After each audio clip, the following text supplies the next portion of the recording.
do some cooking.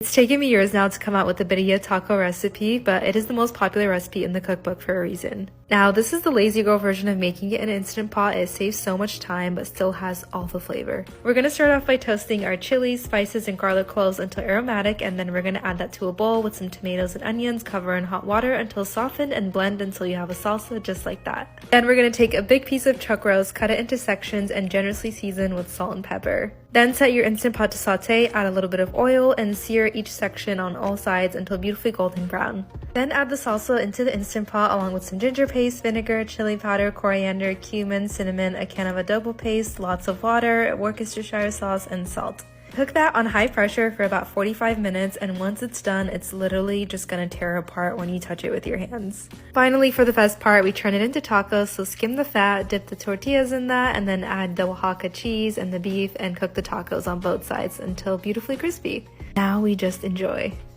Everybody loves crispy chili beef, but what have I told you? You could have it for lunchtime every single day. 550 calories per portion, high protein, and perfect for meal prep. Marinate your beef strips, coat in corn flour, and then fry or air fry. Then mix together your sweet chili sauce. Now we're actually going to split this sauce in half. Half will be used to coat these noodles. It's kind of like a noodle salad and works perfectly hot or cold. And then the remaining half of that sauce is going to be used to coat that crispy chili beef. And just look at it, it's absolutely delicious, full of texture and full of flavour. And now my baby's crying in the background, so I need to finish this voiceover. Save this recipe for later. Don't mean she wants any of the noodles. Let's make a caramel cheesecake.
So good. There's something about the crispy, salty, cheesy comfort of the tuna melt that I just absolutely adore. And I love to pair my tuna no mayo mix with Greek yogurt, capers, with an extra virgin olive oil with garlic and parsley kind of toast. And it just creates the most incredible, delicious tuna toasty, but with those few tiny health hacks. Really simple, super delicious, and ultimate comfort. Brown butter pumpkin snickerdoodles. You will never need another pumpkin cookie recipe after you try this one. When I was first developing this recipe, I really wanted to come up with a pumpkin cookie that was chewy in the middle, but also had nice crispy edges, similar to a classic chocolate chip cookie. And I really think I nailed it. These cookies have real pumpkin, a hint of brown sugar and brown butter. They're rolled in cinnamon sugar, and they're oh so chewy. Find the recipe on ambitiouskitchen.com. This has become a new favourite at our place, fast and easy chicken gyros. The marinade is paprika, oregano, salt, pepper, garlic, the zest and juice of 1 lemon, olive oil, and then I'm cooking with a splash of water. It's so simple yet packed with flavour. And then to serve, I'm wrapping it up with tzatziki, tomato, onion, olives and parsley. Save this one for your next dinner in. The worst part about living on the East Coast is that there is no In-N-Out. It is literally the cheapest, most delicious meal that you can get for 2 people, and I miss it so much, so we're gonna make it at home and even better. To make the spread, we're gonna combine mayo, relish, sugar, vinegar, and ketchup until you have a beautiful color and consistency, and then we're gonna start chopping our onions to caramelize them. I hate chopping onions, it always burns my eyes. If you're not patient, just skip this part. It took about 30 minutes, but the flavor is worth it. Then we'll portion out about 3 to 4 ounces of ground beef, smash them down into patties, season with salt and pepper, and then we are gonna butter and toast our buns. When the buns are golden, we're gonna add our patties to the grill and then put a little bit of yellow mustard on one side. I get mine animal style, which means that they fry them in mustard. Then we assemble our burger. I like to add some chopped chilies in there, and it turned out so good. If you're like me and you hate a soggy skin on a chicken wing, tang is a great ingredient to add to dry rubs because it eliminates any other forms of moisture that you would get from like a lemon juice or orange juice or vinegar. It goes really well with warm spices like ground chipotle, cumin, coriander, and you can use it in any type of protein from chicken wings, shrimp, to even ribs. And it really helps keep that skin super crispy. Let's make a Kinder Bueno slice. Only 5 ingredients and no bacon involved.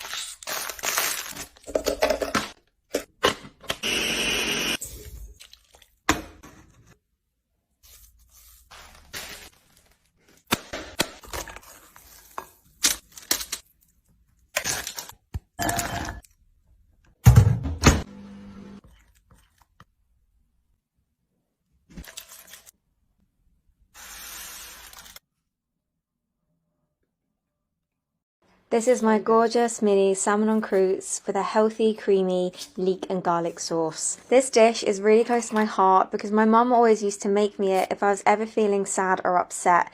It's proper, gorgeous, healthy comfort food, full of good nutrition, perfectly balanced, and I also love how quick and simple it is to make as well. I hope you guys feel the same sense of love and comfort when you dive into this gorgeous bowl.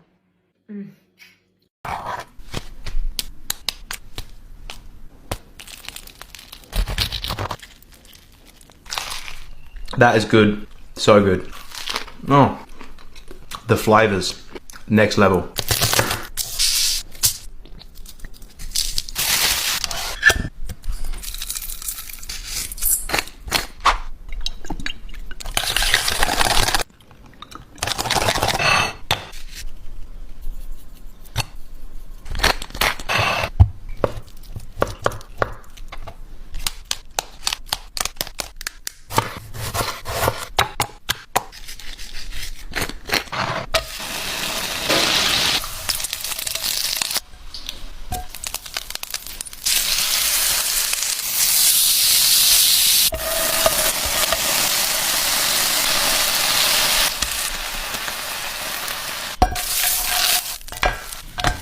We're doing a whole week of pumpkin recipes, and this pumpkin tiramisu is recipe number 3. It's probably the easiest recipe you can make because no baking is required. Start by whisking together pumpkin puree, egg yolks, sugar, vanilla extract, and pumpkin pie spice. Then add mascarpone cheese and heavy whipping cream and beat until thick and fluffy. Strongly brew some coffee, add a little bit of brown sugar just to sweeten it up a bit, and then you're going to dunk your ladyfingers really quickly and cover your baking dish in them.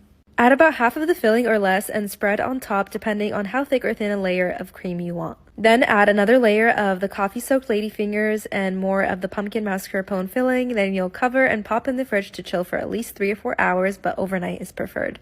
After it's chilled and set, you can dust with more pumpkin pie spice and then it's ready to serve. Stay tuned for recipe 4 and 5 of the pumpkin series. They are going to be savory, so you do not want to miss it.